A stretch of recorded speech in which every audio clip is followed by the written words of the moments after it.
Hi guys, welcome back to another video. In today's video, we're going to have some Division 15 online ranked gameplay in the lightweight division. I'm going to be using Rafael dos Anjos, and this was after he won his fight against Renato Moicano. So this was a little while ago. This was just after he received his update, hence why I'm in Division 15.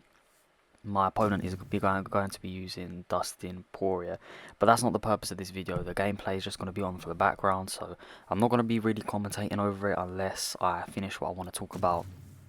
And there's still some time left, but getting straight into it, I'm here to talk about the UFC that just happened, UFC 273, and this is a video that's been requested by a few subscribers, so I thought, let me get into it, let me try to talk about it. I know it's a different style of content, so let me know if you guys enjoy it, and it's something that I'll do more of. But I'm going to be talking about the main three fights. Obviously, you've got Burns Chimaev, Aljamain Sterling versus Petr Yan, and then you've got Volkanovski versus the Korean Zombie. But before I get into the first fight I want to talk about, which is Burns Chimaev, I just want to quickly talk about one of the fights that probably maybe might have gone under the radar a little bit, which was the Mackenzie Dern fight. And it wasn't the most entertaining fight in the world. Obviously, Talisha Torres was doing her thing. It was a it was a good fight, but I just want to talk about round two. I don't know how many of you watched round two, but the way Dern pulled guard and then went for the Kimura. She used the cage to jump off and go for the Kimura. Couldn't get it and then transitioned to a leg lock. It was just, that whole sequence was so beautiful to watch. And not only that, but the fact that Torres then got out of it and continued the fight. So I just wanted to have a special mention to that because I thought that moment was really cool. I was watching that thinking like, she must tap. Like the way she jumped on it and locked her legs around it, it just shows there's real levels to the game. Mackenzie Dern is an elite black belt, and that obviously leads me going into Gilbert Burns, who was getting criminally underrated the whole time this fight got announced. People were thinking that Hamzat was just going to go in there and steamroll through him, which it could have been a real possibility because we know that Burns doesn't have the best chin.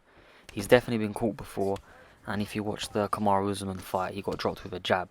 And that's the exact same thing that happened in this fight against Khamzat Chimaev. I believe Chimaev in round one managed to get the knockdown through the use of a jab. He just a quick jab, stunned Gilbert, he went to the ground. But something that was very important in this fight is the takedown defense from Gilbert Burns. And not only that, Khamzat Chimaev did manage to get his takedowns. I think he got 2 out of 3 takedowns, whereas Gilbert Burns was 0 for 5.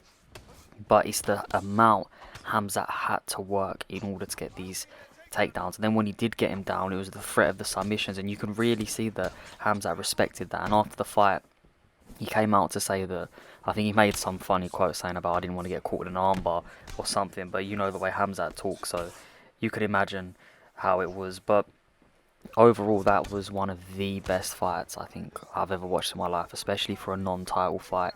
It was just so action-packed from start to finish, and round one was definitely Khamzat's round. There's no doubt about it.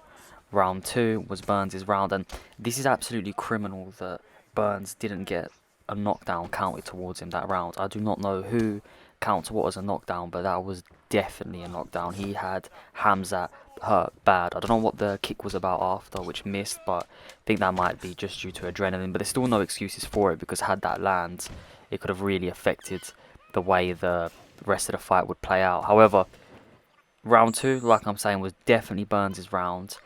And then round three, this round three is a hard one to call. I do think Khamzat won the fight. I wouldn't say Burns won it, but Burns did have more significant strikes in that round. I think he ended the fight with more significant strikes overall. I think he got 119 of 200 significant strikes, and then Khamzat got 108 of 223. So Khamzat was throwing a lot, and he was really trying to knock out Burns. You could see it throughout the whole fight that he was really putting everything into it, and that was also the case with Burns. Burns was putting a lot of power into those punches, and Khamzat was just so strong. I mean, he went for 5 takedowns and couldn't even do anything. He almost got him down once, but it was a real struggle for Burns, and you could see it.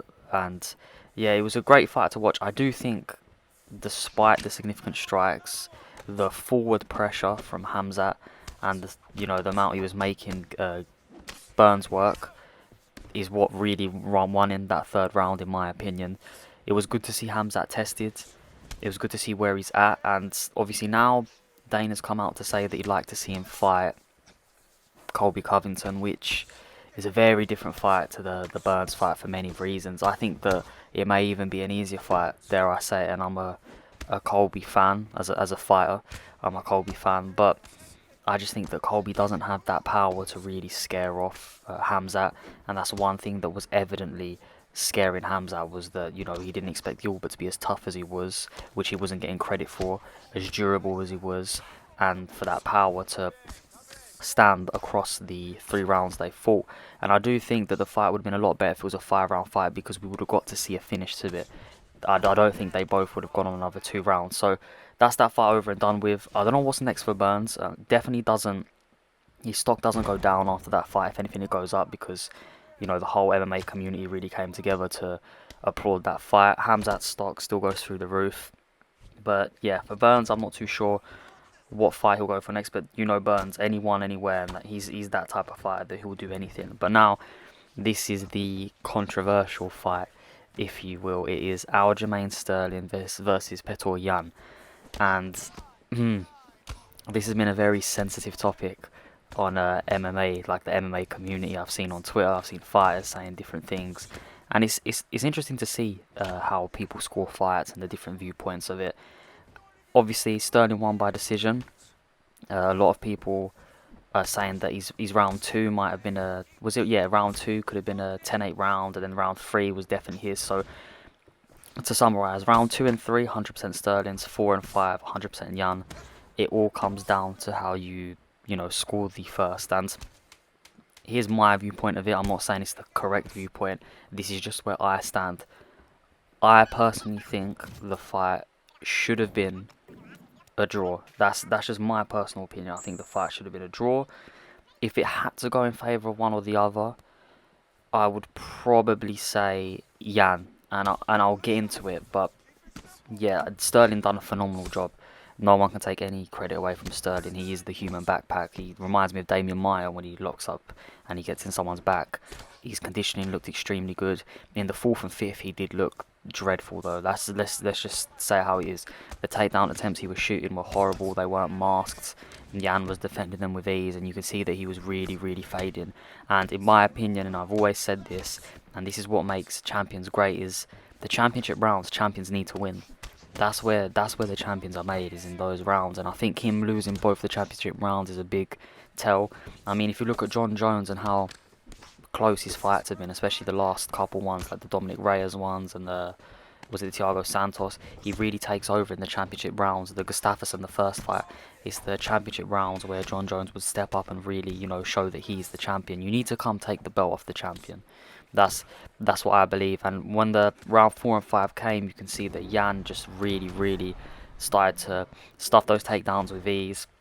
Really started to hurt him, and the fight was very, very close. I think it ended up with Yan having 63 significant strikes overall to Aljamain Sterling's 62. And then if you look at it properly, Sterling went for 22 takedowns, only got 2. Yan didn't go for any this time around. And the first round was an interesting round because you could tell Yan was sort of taking it off and thinking about what he wanted to do. They're being very methodical. He's a slow starter, and that's evidently what affected him this fight. And Sterling, people were saying he's running. What do you want Sterling to do? He's in there against a monster, so of course he's going to fight on the outside. He was moving around the cage well. He was utilising, the kicks. Yeah, he wasn't being as active, but again, he's in there against someone that the fight beforehand had the better of him, whether it was for Sterling's nutritional reasons or neck injury. It doesn't matter. Yan clearly had the best of him in that first meeting until that illegal knee happened. But personally, I think that the first round should have been given as a draw. If I was a judge, which again I'm not, this is just my opinion. Everyone can have different opinions, but neither of them done enough. Neither of them done enough to win that first round. So you give it as a draw, keep it as a 10-10, and then for me that obviously evens up the fight. And this will obviously give you my stance on the second round. The second round, Sterling absolutely, dominated in control.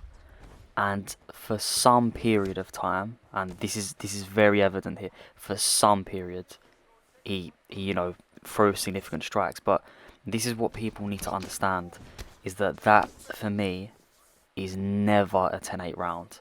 And you won't be able to convince me otherwise, because a 10-8 round for me needs to be utter domination, not just control time. It needs to be utter domination in the fact that you're throwing significant strikes consistently throughout the period you're dominating. So you can't just...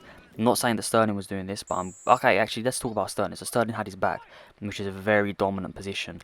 And at times, you know, Jan would be rolling, he'd still be on top. He'd done a phenomenal job. Again, he held his dominant position for a sustained period of time. No one can dispute that. He held it very well against a very dangerous Petr Yan. However, throughout that duration of control time, only a small segment of it was being used to throw significant strikes. Not just taps or little strikes. I'm saying significant strikes. And I'm not saying none were thrown. I'm saying that only a small... Out of that control time, there was only a small segment in which he really through any significant strikes, and for me that is not worthy of a 10-8 round. For other people that may be, but I just don't think that makes sense. Like, when I'm trying to think of a round which I thought was a 10-8 that was never given a 10-8. For instance, I think when Robert Whittaker fought Yoel Romero, I can't remember if it was in their second meeting, but Yoel must have dropped him twice, out wrestled him, and it was a clear 10-8 round, in my opinion. Wasn't given as one, and it was clear for me because he had Rob hurt bad.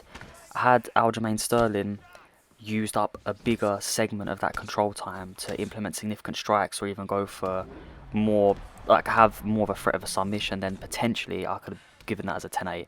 But no, for me that's a 10-9 round. Done very, very well to get on top of him, get on his back, and control it for the time that he did. Round 3 managed to replicate that.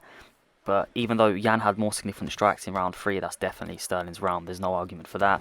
4 and 5, Jan, you know, took over. So, in my opinion, wasn't the correct decision, but I'm not mad to see it go to Sterling. Definitely not a robbery. I'm seeing people calling it a robbery. You're absolutely insane if you think that's a robbery. There's no way that fight is a robbery whatsoever. Well done, Aljo. I don't agree with the decision, but I'm looking forward to seeing him as, you know, he was the champ, but illegitimate champ. Now he's actually the champ, and I'm looking forward to see what Jan does next. And then quickly, just to talk about the Volkanovski fight, I didn't want to talk about this fight too much because Volkanovski absolutely dominated from start to finish. His boxing, when he came out in the first round, looked incredibly crisp, incredibly clean. Fastest I've ever seen Volkanovski, and it was good because he came out and he looked different. He came out and he was utilising the boxing instantly, and that really threw off the Korean Zombie. He was expecting more of a leg-heavy game plan, and Volk landed the takedowns at will. I think he landed 50% of his takedowns, and he was just mixing everything in so well, the leg kicks. All credit to the Korean Zombie for stepping in there, but you can tell they were just levels apart. I really didn't like to see the damage that the Korean Zombie took. You can see Volkanovski is just such a good guy, man. He definitely didn't want to keep on hurting him, but unfortunately that's how the fight game goes. Well done to Herb Deep for stopping it, but yeah, Volkanovski, super, super impressive. I don't see anyone beating him anytime soon in that weight class. I would like to see him move up, which is what he's talking about.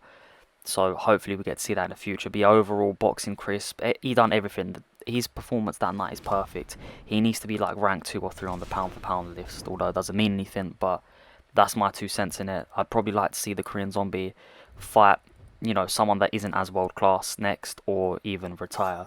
So that's my thoughts and opinions on UFC 273. Let me know what you think in the comments below.